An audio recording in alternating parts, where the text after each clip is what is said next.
她不断尝试各种方法让自己怀孕，却并非出于对孩子的渴望，而是为了在胎儿成型后强行终止妊娠，提取胚胎中的血清。她坚信这种血清拥有起死回生的力量。此前，她正是凭借它成功复活了一头因病死亡的宠物猪。如今，那头猪健康活泼，一直陪伴在她身边。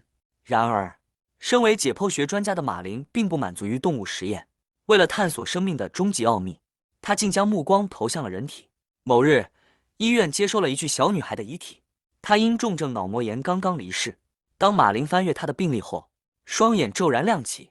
这女孩的血型与基因组竟与自己完全一致，这意味着她极有可能成为他理想中的实验对象。于是，马林利用职务之便，悄悄将女孩的遗体转移回家，准备秘密开展实验。而此时，女孩的母亲护士朱迪仍沉浸在丧女之痛中，对女儿遗体的失踪毫无察觉。次日，朱迪希望能再见女儿最后一面，却被马林以各种理由婉拒。看着马林下班后神色慌张地驾车离去，朱迪心中疑云顿起，一路尾随至他家门外。面对质问，马林支吾其词，称不知女孩遗体去向。就在此时，屋内突然响起刺耳的警报声。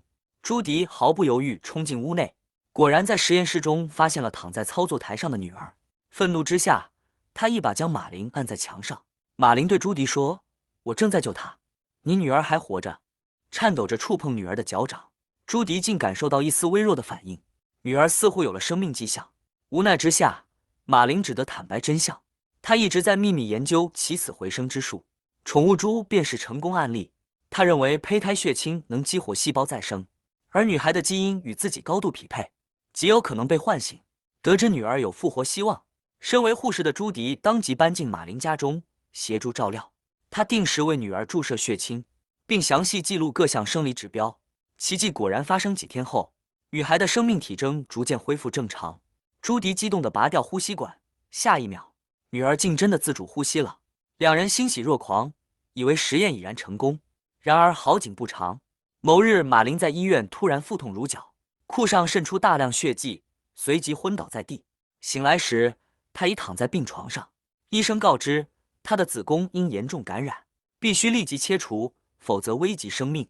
这意味着她再无法怀孕，也就无法继续提供胚胎血清。而没有血清，刚复活的女孩将再次死亡，所有努力都将付诸东流。与此同时，家中也出现了异状。朱迪发现女儿竟在病床上诡异地坐起，双眼直勾勾地盯着自己，吓得他紧紧抱住孩子安抚。马林拖着病体赶回家，将无法再提供血清的消息告诉朱迪。朱迪提出由自己怀孕供血，却被马林否决，他的基因与女孩并不匹配。为延续女儿生命，马林翻遍医院孕妇档案，终于找到一位与女孩基因高度吻合的孕妇，且几天后将进行羊水穿刺。他灵机一动，羊水中同样含有胚胎血清，只要篡改检查结果，就能让孕妇定期返院抽取羊水，持续提供血清来源。尽管内心挣扎，朱迪最终还是在孕妇做穿刺时，偷偷多抽了一管羊水。此后，他们不断篡改孕检报告，确保孕妇持续前来，只为维持女儿的生命。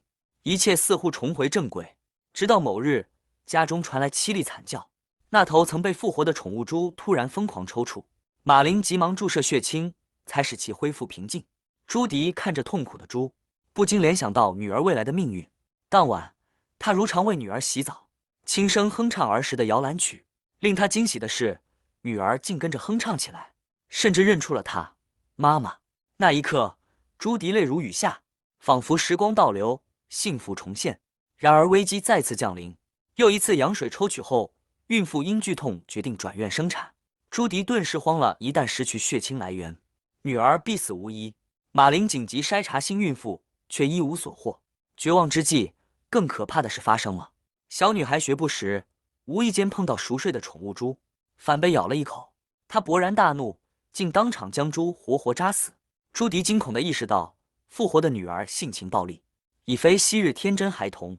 为防她伤人，朱迪不得不将她束缚在铁床上。与此同时，马林在解剖宠物猪时发现，其生前频繁呕吐，根源在于脊柱病变。他推测，若修复女孩的脊椎，或许能摆脱对血清的依赖。走火入魔的他，竟让朱迪抽取自己的骨髓，直接注入女孩体内。然而骨髓毫无效果。为延长女儿生命，他们只得减少血清用量，却导致她身体迅速恶化。最终，女孩在朱迪怀中再度停止了呼吸，心电监护仪拉成一条冰冷的直线。朱迪眼中只剩绝望。就在此刻，他做出了一个疯狂的决定。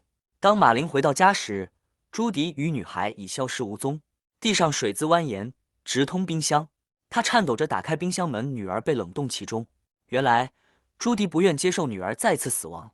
他利用职务之便，找到那位提供羊水的孕妇，假意送去检查报告，趁其不备，在水中投入催产药物。孕妇饮下后剧烈抽搐，胎儿提前5个月早产，而他自己则因大出血永远闭上了眼睛。